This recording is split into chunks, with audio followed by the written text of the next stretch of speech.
Hey everyone, it's Casper here for my 5 months on T update video. This month I would like to talk about feeling lucky, but I'm gonna just hold off on that for a minute and get the regular stuff out of the way.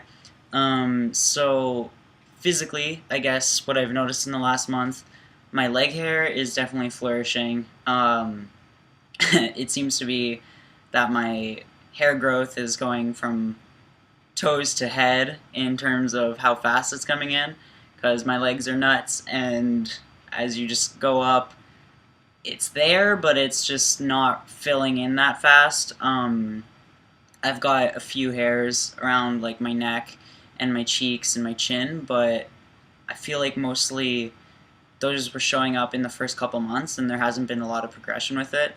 In my chest, there's like some thin black hairs, like all around here. I think, well, I mean, I know I've got a visible Adam's apple now. I quite frequently, it catches my eye.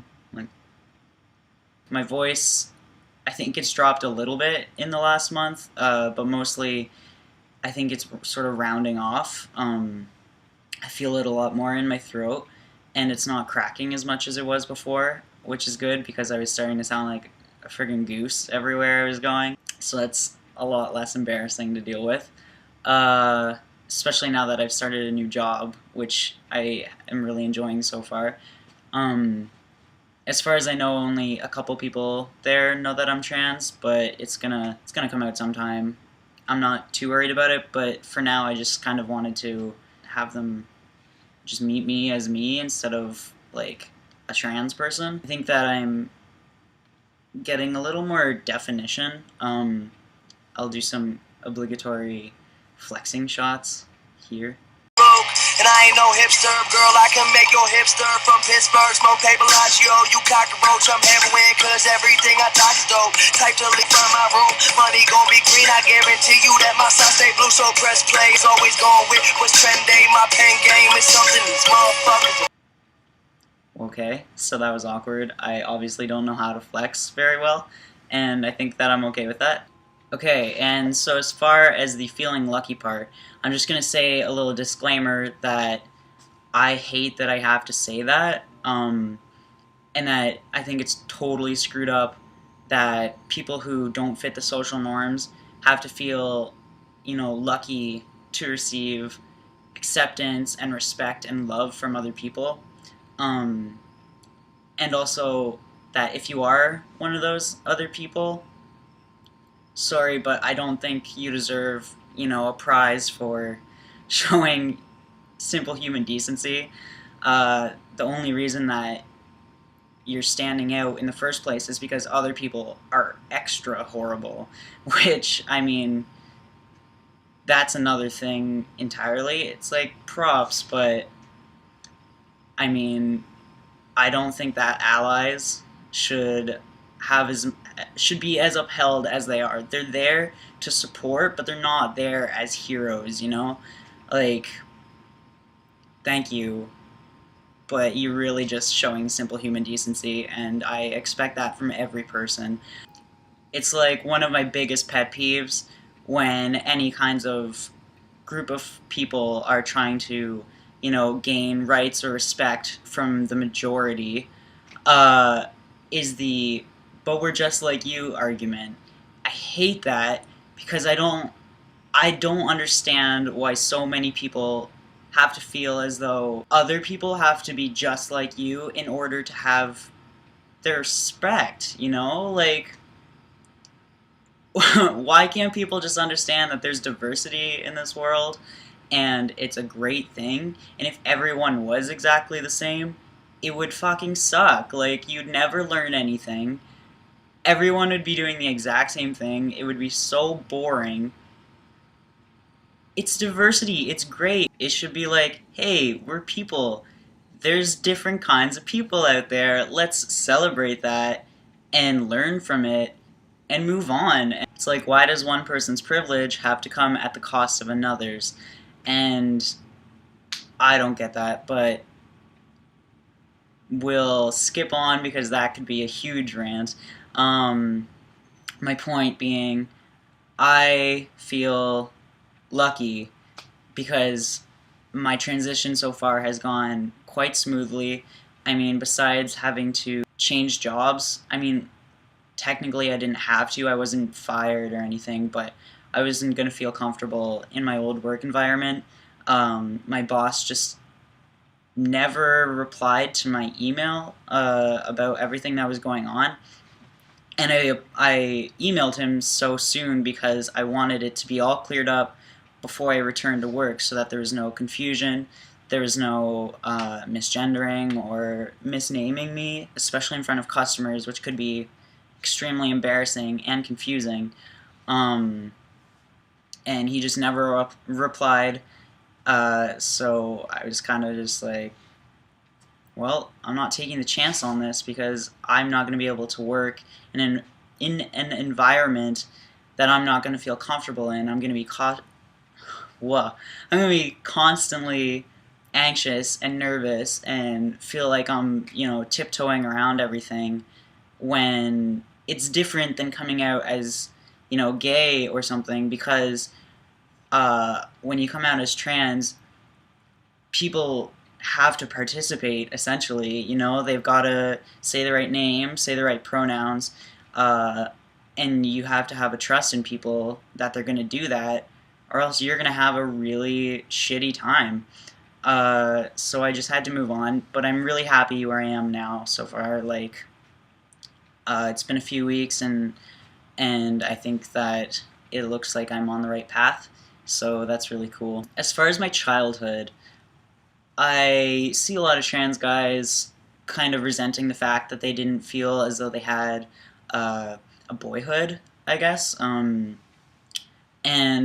again, there I feel as though, I was socialized female and raised female, and I had expectations sort of looming over me. They weren't really pushed on me, especially I know, like, my mom wanted me to be her little princess, right? That didn't really work out. I was always, playing with trucks and dinosaurs and running outside and wearing like Dragon Ball Z shirts and and like baggy jeans and had short hair.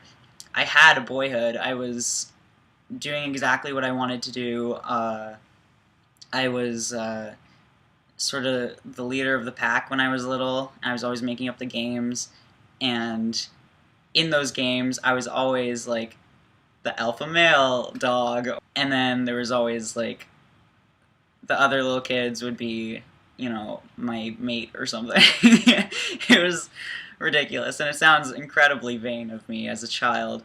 But I guess I just let my popularity go to my head. Apparently, too, I was always people always thought that I was a little boy, and my aunts have told me that I did say that I was a boy.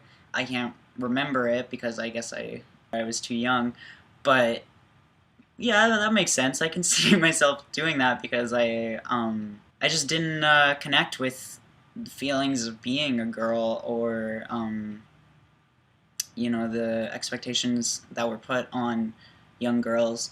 And I've talked about on my Tumblr how I had this Ken doll, and he was one of those ones where you got the hot water and you like shaved his beard and it like disappeared. And then it came with this tiny thing of Old Spice. I remember loving that smell so much, and I completely forgot about it until I was in, I think, grade 8 or 9, and some dude smelled like it, and I was like, that's really familiar. What was that? And I was like, that Ken doll. And I was like, oh shit, I really wish that I could smell like that, but it wouldn't be appropriate or something, But now, that's what I wear, and I've worn that for like the last couple years at least, when I was just like, whatever, I'm gonna wear this because I love it.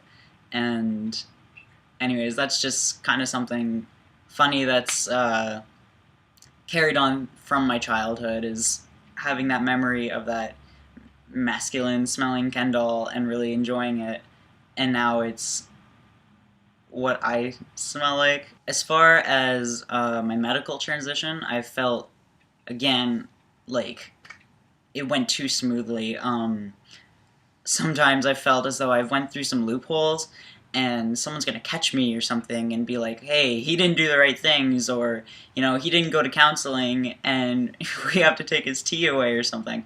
It's weird. It's just like this paranoid feeling that I get sometimes. But yeah, I'm in Toronto and I didn't have a family doctor here. I have one back where my parents live. But I've never liked her. Sorry. Beck and I had went to Planned Parenthood before for doctors, and I called them asking if they had anyone that worked with trans patients to get them on hormones. And unfortunately, they said that they didn't have anyone yet. You needed special training for it, but they were working on it. And that bummed me out. But then right away, they were like, but we can find someone for you. And I was like, what? Like, that's awesome, because I don't know how to go about this. And then it was just a waiting game. And they had contacted multiple doctors. The only reason why it took, I think, a month and a half or 2 months for them to find someone is because of the doctors they were contacting took so long to get back to them. But then they found a doctor for me, and it was amazing because I was going to that doctor specifically as, a trans patient looking for a specific kind of care. So I didn't feel as though I had to prove anything to her because I had a referral from Planned Parenthood. So I am extremely grateful for Planned Parenthood's actions. I didn't think that they would do something like that, but it was really great. And now I have an awesome doctor who's really nice, and every time I go there I feel totally comfortable, and like I don't have anything to hide. I'm not ashamed of anything. I feel like I can ask her whatever I need. And surgery, like, I don't know, I'm one of those people who, once I get something in my head, I'm just like kind of obsessive about it, and if I don't go through with it, or I don't research enough about it, it's just like going and going and going and going in my head. So I knew that I was going to be off of work for the winter time, and I was like, that's when I have to do it, because I'm going to need at least 6 weeks of recovery, and I have a physical job, right? So I just, as soon as I was off, I talked to Beck to see what was best for her, because I could have done the surgery a little bit sooner, but I wanted her to be able to be there for the full experience. So I booked it for like a day or two after she was off of school, because I didn't want to wait any longer. And it was like the perfect time, because she was off, my parents were off, they got time off, and it was a couple weeks before Christmas, so I wasn't going to be like dead for the holidays. And it went great. Like, I was so grateful that my parents fronted me the money, and like, again, if I had to pay a bank back or something, I'd probably be extremely stressed. If I didn't have that, I would have had to wait probably at least another year for next winter to be able to have my surgery. And I'm really, really grateful that that didn't have to happen. In terms of my family's reaction to me coming out, it was pretty good. Like, in high school, I came out before, and that wasn't so smooth. But I think because it wasn't so smooth, they learned from that, especially because, they got over it. So it's the kind of thing where you learn from your mistakes, and you're like, that really put a strain on our relationship, but look how we've gotten past it. So it's going to be the same kind of thing, so why not just get past it sooner, right? Because I want to have a good relationship with my parents and my family, but I'm one of those people who are like, if you're not going to accept me, I'm not going to be crying over you. I'm going to move on, because I want to have only people who are good for me in my life. And I haven't heard from some of my extended family, and when it comes to whenever the hell I'm going to see them again, I don't really know how that's going to go, but we'll see, I guess. Whenever that happens, I'll kind of gauge people's reactions, and depending on how that is, I guess I'll see how much of my family I'll be seeing in the future. And Beck and I have been together since about a year and a half before I came out. She's been amazing. She's been, my daily support. I don't know what I would do without her. She's just always there for me whenever I have, dysphoria or any other kinds of problems. Always been spot on with, the right pronouns and correcting people, and she's just, she's my main support. But this video is getting a little long, so I'm gonna just wrap it up and say that I am reluctantly lucky to have had the kind of experience that I am right now, and to all the trans people who haven't had the same kind of reaction and experience as me, I don't know how you do it. Like, I don't know what to say to not sound like I'm patronizing from, a point of, I guess, privilege and transition. But, like, good job, and, like, keep going, because it's a hard road, and I can't imagine what it would be like, by yourself. So, you're brave, trans. You are.